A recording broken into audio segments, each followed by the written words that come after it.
Doctor صاحب، آج جو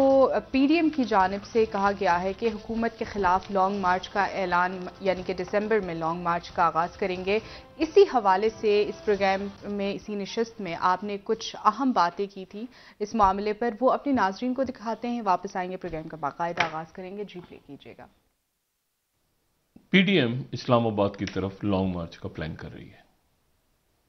آنے والے دنوں میں. وزیر اعظم صاحب اس پہ توجہ دیں کہ پی ڈی ایم جو ہے، جو کہ جس میں مولانا فضل الرحمان صاحب اور شہباز شریف صاحب اور یہ سارے جو اجلاس ہو رہے ہیں،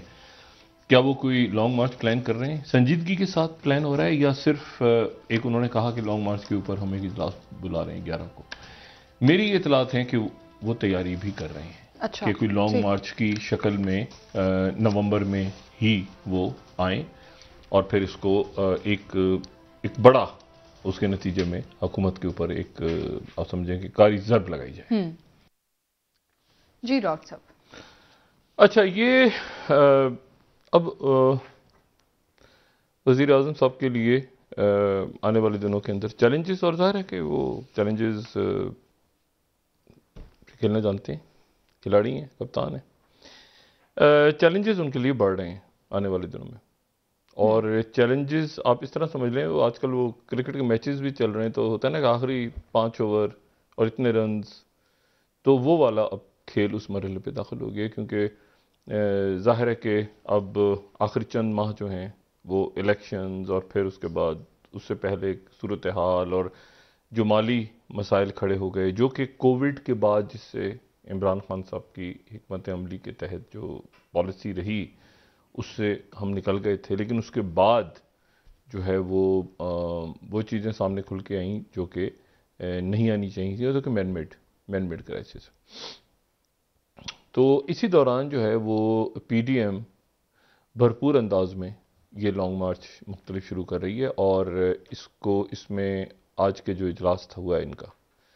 اس میں میاں نواز شریف، مریم نواز، شہباز شریف، مولانا فضل الرحمان. اور یہ بات ذہن میں رکھیں کہ جب خادم رضوی صاحب کا انتقال ہوا تھا تو اگر کوئی ایک سیاسی شخصیت ان کی تعزیت میں گئی تھی کسی سیاسی جماعت کی طرف سے بڑا، تو وہ پی ڈی ایم کے سربراہ کے طور پہ مولانا فضل الرحمان گئے تھے. حالانکہ دو مختلف مکاتب فکر جو ہیں وہ ہیں بظاہر، لیکن بظاہر نہیں ہیں، لیکن یہ کہ وہ مولانا فضل الرحمان صاحب وہاں پہ گئے تھے. باقی سیاسی جماعتوں نے اپنے آپ کو ڈسٹنس کرنا مناسب سمجھا تھا. اب اس میں جو معاملہ ہے وہ یہ ہے کہ یہ جو قیمتوں کا ایشو ہے، سب سے پہلے یعنی ہم اس طرح سے بات کرتے ہیں نا کہ 2-3 باتیں کر کے اور پھر اس کے بعد جو باہر سے آنے والے دنوں پہ پیشز ہیں، یہ جو اگلے چند روز ہیں، چند دن یا چند ہفتے، یہ وہی چند ہفتے ہیں جن میں اہم سفارتی محاذ کے اوپر بھی، یعنی سفارتی جو مختلف واقعات خطے میں ہو رہے ہیں. پاکستان میں ایمبیسڈر آ رہے ہیں امریکہ کے بہت عرصے کے بعد، پارلیمانی جمہوریت ہے، کیسی ہے، فنکشنل ہے، نہیں ہے، کیا ہے، وہ سارے واقعات ہو رہے ہیں. اور کشیدگی خطے میں ایک کسی بھی وقت جو بظاہر ایسا لگتا ہے کہ کہیں پر کوئی ایک جھڑپ کسی نہ کسی جگہ ہو جائے گی شروع. ایک تو ہوئی ہے، اس کو بھی میں تو لنک کرتا ہوں جو سوڈان میں اس وقت ہو رہا ہے، یا جو اس وقت لیبنان میں ہو رہا ہے، جو سفیروں کو نکال دیا سعودی عربیہ نے، اور وہاں پہ جو پریشر بلڈ ہو رہا ہے وہاں پہ کہ جی حزب اللہ کی زیادہ قوت بن گئی ہے لیبنان میں، اور سفیروں کو سعودی عرب اور یو اے ای اور بحرین اور کویت. اس میں بعد میں آتا ہوں، لیکن پہلے ذرا پاکستان کی بات میں. تو خان صاحب کو اب یہ ہے کہ یہ یہاں پہ سنجیدگی کے ساتھ یہ جو ہے یہ پلان ہو رہا ہے کہ یہاں پہ آنے والے دنوں کے اندر اجتماعات کیے جائیں، اور پھر اس میں ظاہر ہے کہ تاجر، جو لوگ مختلف جو مکتبہ فکر سے آپ سمجھ لیں، یا مختلف ایسوسیشنز ہیں، مختلف گروپس ہیں، جہاں پہ پرابلم اسٹوڈنٹس کے چل رہے ہیں، کوئی یہ وہ سارا پھر مختلف ہوتے سارا وہ یکجا ہونا شروع ہو جائے گا. اور ساتھ ہی کانسٹیٹیوشنل کرائسس کھڑا ہونے والا ہے، کانسٹیٹیوشنل کرائسس، اور وہ آئینی بحران. وہ میں آپ کو بتاتا ہوں، ابھی بتا رہا ہوں. وہ یہ ہے، اور خان صاحب کی ٹیم کے جو ہے نا، جو ان کی ٹیم ہے اس کے تو صدقے واری جانا چاہیے سب کو. یہ جو یہ چھوڑ دیں ساری باتیں, یہ جو ہے نا, میں دیکھیں میں کہتا ہوں شوکت ترین صاحب کی گفتگو پہ نظر رکھی جائے, وہ سنجیدہ بات کر رہے ہیں تو وہ ان کی بات سنی جائے, باقی لوگ اب چھوڑ دیں, ٹھیک ہے نا. وہ بالکل ایک انتہائی غیر سنجیدگی کا جو ہے نا وہ مظاہرہ ہے. لیکن جو وزیر خزانہ ہے وہ جو بات کر رہے ہیں وہ اس بات پہ اتھارٹی وہ ہیں, ٹھیک ہے. وہ ایک ان کی طرف سے جو بات ہوئی ہے وہ یہ ہے کہ پوری سرتوڑ کوشش کے باوجود یہ ہم نے جو قیمتیں بڑھائی ہیں, چھوڑ دیں آپ, یہ ادھر قیمتیں بڑھیں تو ادھر تیل ویل کی بڑھ گئیں تو ادھر کتنی ہیں تو ادھر کتنی, چھوڑ دیں. یہ اس لیے بڑھیں کہ آئی ایم ایف کی طرف سے آپ کے اوپر شرائط جو ہم بہت عرصہ پہلے کہہ چکے ہیں کہ انہوں نے کہا کہ 500 ارب کے مزید ٹیکس ڈالیں, ٹھیک ہے. تو اس کے نتیجے میں یہ جو ہے یہ قیمتیں بھی سبسڈی ادھر ادھر سارا کر لیا. ان کی طرف سے ابھی بھی ہاں نہیں ہوا, آئی ایم ایف کی طرف سے ابھی بھی ہاں نہیں ہوا. ابھی بھی ان کے اعلامیے میں یہ نہیں, ابھی ان کا کوئی بورڈ کا اجلاس ہوگا اگلے مہینے جی, اور اس میں وہ طے کریں گے کہ جو ہے وہ پاکستان کو, ابھی بھی خوش نہیں ہے وہ, ابھی معاملہ نہیں حل ہوا, بلکہ ان کی عام شرائطیں بھی رہتی ہیں. یہ بجلی کی قیمتیں, یہ فلانا ڈماکنا, یہ سارا آئی ایم ایف کے ساتھ جو معاہدے ہیں اس کے نتیجے میں ہم تو کئی مہینوں سے اس بات کو چیخ رہے ہیں, چھوڑ دیں آپ, یہ سپلائی چین ہو گئی اور فلاں ہو گیا, امریکہ میں یہ ہو رہا ہے, وہ لوگوں کو ویسے ہی بھائی ادھر کہیں لیٹر ہے کہیں گیلن ہے, پتہ ہی نہیں, عجیب اس کو ملا ملو کے ادھر روپے کے ساتھ, اچھا یہ دیکھیں دنیا بھر میں سستا, سب سے سستی. اصل بات کریں گے نا جو شوکت ترین صاحب نے, جو مطلب عزت حسین صاحب کبھی غلط بات نہیں کریں گے, مطلب حماد رہیں گے تو وہ کبھی یہ بات نہیں کریں گے,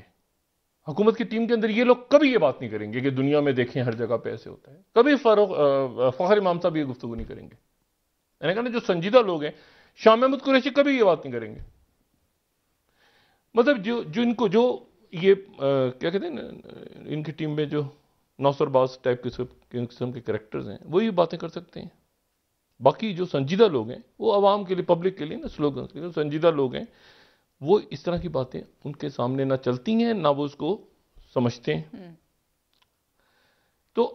وہ شوکت ترین صاحب جو بات کر رہے ہیں وہ بات بڑی اہم ہے. اچھا اب اس میں کیا رولا پڑا ہوا ہے, جو میں کہہ رہا ہوں کہ آئینی بحران ایک نیا سر پہ کھڑا ہے.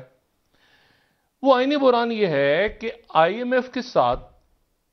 جو معاملات ہوئے اس میں ایک تو یہ انہوں نے کہا کہ یہ کر دیں اب سارا یہ, اچھا وہ دیکھیں یہ کوئی فخر کی بات نہیں ہوتی جس کو ہم اب کے تمغہ سمجھا جاتا ہے نا پاکستان میں, او ہو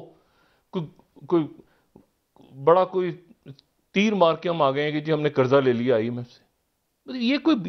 بڑے فضول بات ہے, بڑی سعودی عرب نے رکھوا دی ہیں مجبوری کی صورت میں, نہیں فضول, انتہائی فضول بات ہے نا. مطلب آپ قرضہ لے رہے ہیں, خوش ہو رہے ہیں, اچھا جی دیکھیں انہوں نے قرضہ دیا.